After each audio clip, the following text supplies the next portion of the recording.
안녕하세요 여러분, 로드스터입니다. 오늘은 전기차의 충전에 대해서 한번 이야기해 볼 건데요. 전기차에 있어서 충전은 상당히 중요한 비중을 차지하는 항목이기도 해요. 최근 전기차의 점유율이 내연차 대비 조금은 올라가고는 있지만 그렇다 하더라도 그렇게 큰 비중을 차지하지는 않습니다. 또 전기차를 모시거나 아니면 전기차에 대해서 모르시는 분들도 이 충전에 대해서는 불편하다, 아니면 전기차의 가장 큰 단점은 충전이다, 이런 부분은 많이 들어서 알고 계실 거예요. 하지만 직접 해보시면 크게 불편하거나 귀찮거나 그러지 않습니다. 이것은 충전을 어떻게 생각을 하고 운영을 하느냐에 따라서 다를 수가 있으니까요. 이것은 직접 경험을 해보시면 압니다. 이거 아무리 얘기를 드려봐도 피부에 와닿지 않기 때문에 이런 부분은 직접 느껴보셔야 됩니다. 경험을 해보시고. 그것은 그렇다고 쳐도 충전 중에 전기차가 충전 중단이 되는 경우가 있습니다. 물론 전기차가 스스로 충전 중단을 시키는 경우도 있지만 나중에 말씀드리겠지만 충전기에서 중단하는 경우도 있습니다. 오늘은 그래서 전기차가 충전 중단이 되는 이유에 대해서 이야기 드려보고자 해요.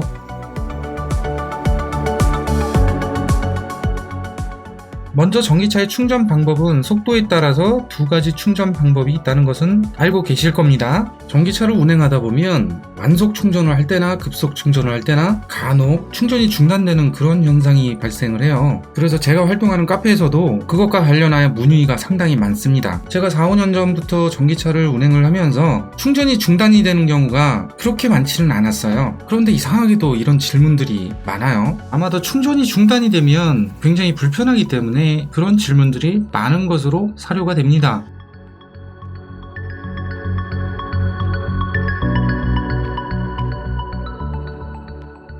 급속 충전이 중단되는 이유는 어떤 것이 있을까요? 급속 충전은 차량의 외부 충전소를 통해서 직류를 바로 고압 배터리로 충전을 한다고 제가 다른 콘텐츠에서 말씀을 드렸어요. 급속 충전이 중단되는 이유 한 가지는 바로 제조사의 충전 로직에 따라서 그때그때 조금씩은 다를 수는 있지만 어느 정도의 SOC가 차게 되면 안전상의 이유로 중단을 하는 경우는 있어요. 배터리가 95% 이상 찼을 때 그런 상황이 발생을 하게 되는데 이게 또 일정치는 않습니다. 어떤 때에는 100%까지 다 가는데 95% 이상대에서는 97%에서 중단이 되는 경우도 있고 95%와 100% 사이에서는 언제 어느 때 중단이 될 수도 있습니다. 이것은 제조사에서 로직을 그렇게 만들어 놓았기 때문이에요. 그리고 또 한 가지 이유가 있을 수 있는데 고전압 전류를 직접 배터리에 저장하는 방식이다 보니까 과전압, 과전류 등이 전기차에서 검출이 된다 그러면 그 즉시 충전을 중단하는 경우도 있어요. 전기라는 것이 아무리 컨트롤을 잘한다 그래도 어느 순간에 전압이 높아진다든지 전류가 높아진다든지 이러는 경우가 생길 수 있기 때문에 배터리 보호 차원이나 차량 보호 차원에서 그런 로직을 탑재해 놓은 것이죠. 또한 다른 경우도 있는데요. 정부에서 설치한 환경부 마크가 찍혀있는 급속 충전기는 40분 또는 지자체에서 정한 시간을 초과하면 충전이 자동으로 중단되는 경우가 있습니다. 이것은 지자체의 조례라든지 아니면은 환경부 마크가 찍힌 것 외에도 다른 회사의 급속 충전기도 그런 로직을 쓰는 경우가 있는데 일반 충전기 회사에서는 거의 없다고 보시면 맞습니다. 그래서 고속도로에 설치된 급속 충전기들은 거의 대부분이 40분 컷이라 그러는데 충전 후 40분이 되면 자동으로 충전이 종료되는 그런 시스템으로 되어 있죠. 이것은 급속 충전기 사용에 있어서 잘 해놓은 시스템이라고 저는 생각이 돼요. 왜냐하면 우리나라 현행법상 급속 충전은 1시간, 완속 충전은 14시간까지만 충전을 할 수 있게끔 법제화가 돼 있기 때문이에요. 그러니까 급속 충전 같은 경우에는 고속도로의 급속 충전기가 40분으로 제한이 되어 있는 것은 합당한 조치라고 볼 수 있죠. 또한 뒷사람을 배려하기 위한 그런 조치이기도 하고요. 요즘 나오는 전기차는 100kW 이상의 출력을 받아들일 수 있는 차량들이 있어서 대부분 30-40분이면 충전을 거의 다 완료를 합니다. 1, 2세대 전기차처럼 주행 가는 거리가 400km 미만이거나 조금 넘는 전기차들은 100kW까지 받아들일 수는 있어도 요즘 나오는 전기차들보다는 충전 속도가 그렇게 빠르지 못하거든요. 앞으로는 급속 충전기에서 충전이 100%가 되면 그에 따른 출자 조치를 하지 않거나 방치해 놓거나 이렇게 되면은 안내 메시지가 핸드폰으로 간다든지 아니면은 미출차 과태료를 부과를 한다든지 이런 시스템으로 갈 것 같습니다. 지금 그것을 시행하고 있는 충전기 회사가 있죠. 바로 현대차 그룹의 이피트입니다. 이피트에서는 80%까지밖에 충전을 할 수 없지만 그 이후에도 계속 그곳에 주차를 해놓게 되면 미출차에 대한 주차료 형태의 비용을 더 청구를 하게 되어 있습니다. 아마도 정부에서 설치하는, 환경부에서 설치하는 충전기에도 앞으로 이런 시스템이 탑재가 될 수도 있습니다.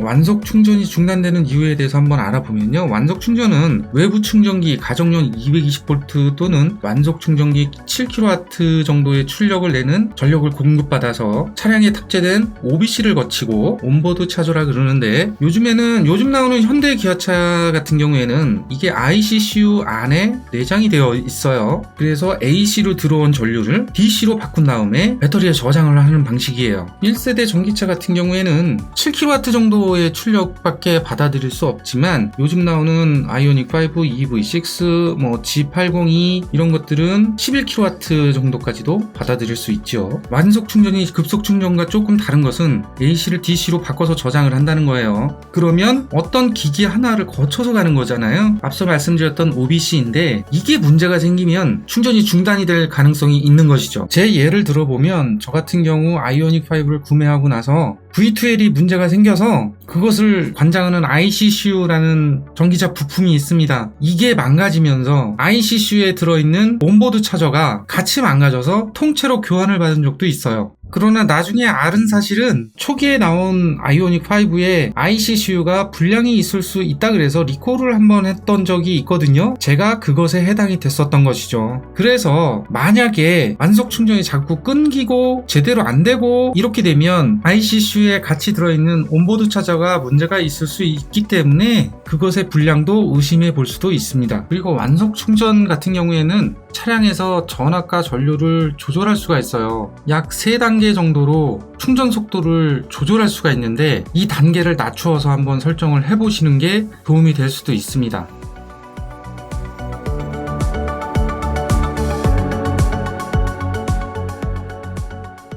종합적으로 생각을 해보면 충전이 중단되는 이유는 차량이 문제가 있어서 그럴 수도 있고 충전기가 문제가 있어서 그럴 수가 있는 거예요. 충전기 자체는 제어 프로그램이 들어가 있고 이것이 회사와 통신을 하면서 충전 인가를 하고 이런 과정을 거치게 되는데, 여기에 탑재된 프로그램이 오류를 일으켜서 충전이 안 될 가능성도 있습니다. 이때는 충전기의 통신 오류로 인한 것은 충전기 리셋을 통해서 해결할 수도 있어요. 그래서 충전기를 보시면 빨간 버튼이 오른쪽 화살표로 되어 있는 것을 보신 경우가 있을 거예요. 이것을 통해서 충전기의 리셋을 사용자가 진행할 수 있습니다. 거기 가는 아저씨 잠깐 구독, 좋아요는 해주고 가셔야죠. 자, 여기까지 전기차가 급속 충전이나 완속 충전을 할 때 충전 중단이 되는 이유에 대해서 알아보았습니다.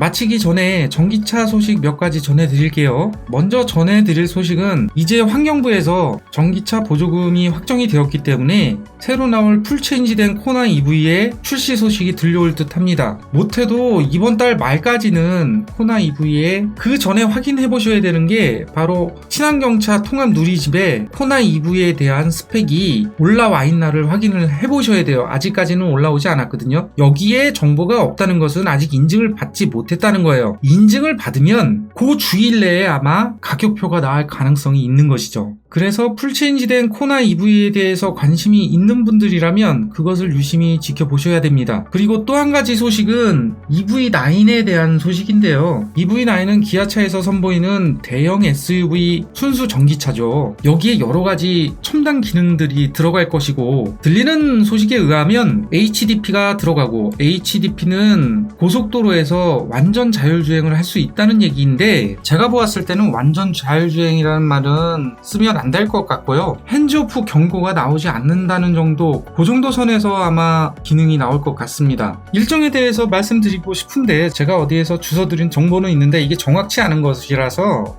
이곳에서 말씀드리기는 조금 부적절한 것 같습니다. 그래도 잠깐 말씀드리면, 이번 달 안에만 어떻게 티저 광고라도 한다 그러면 기대를 가져보시는 게 좋을 것 같아요. 요즘에 공도에서 EV9 위장막 차량이 많이 보이잖아요. 이것은 출시가 얼마 안 남았다 남았다는 증거거든요. 그래서 3월달 정도에 또 어떤 액션이 나올 것 같고 4, 5월달 뭐 요 정도에 출시를 하지 않을까. 부품 수급만 문제가 없다 그러면 6월달 정도면은 소비자들한테 첫 인도가 되지 않을까 뭐 요렇게 생각을 합니다. 제가 EV9에도 관심을 많이 갖고 있는데요. 대형 전기차라서 그런 것도 있고요. 일단 주행 가는 거리가 기아차의 내부적으로는 540km 이상을 주행할 수 있는 그런 목표를 잡고 있다고 해요. 주행거리가 540km면 아이오닉 6의 2륜의 18인치 모델하고 거의 같습니다. 이런 모델을 실제 주행을 하게 되면요, 겨울을 제외한 나머지 계절에서는 600km 이상을 주행할 수 있는 그런 성능이에요. 자, 그런데 문제는 가격이죠. 제가 예상하기로는 EV9은 무조건 8천만 원이 넘습니다. 기존의 EV6나 아이오닉5를 예를 들어보면 보조금을 반까지 받는 트림을 하나 더 만들어 놓고 나머지 트림은 그 이상의 가격으로 나오겠죠. 그래서 전 트림이 보조금을 반 정도 받을 수 있는 그런 시스템으로 갈 것 같습니다. 만약에 이런 가격 시스템으로 가게 되면 깡통을 사게 되더라도 무조건 8천만 원이 넘는다는 얘기가 나와요. 그래서 제가 그렇게 예상을 하는 것이고요. 오늘은 여기까지 알아보았고요. 다음에 또 좋은 컨텐츠가 있으면 그때 찾아뵙도록 하겠습니다. 감사합니다. 여기까지 로드스터였습니다.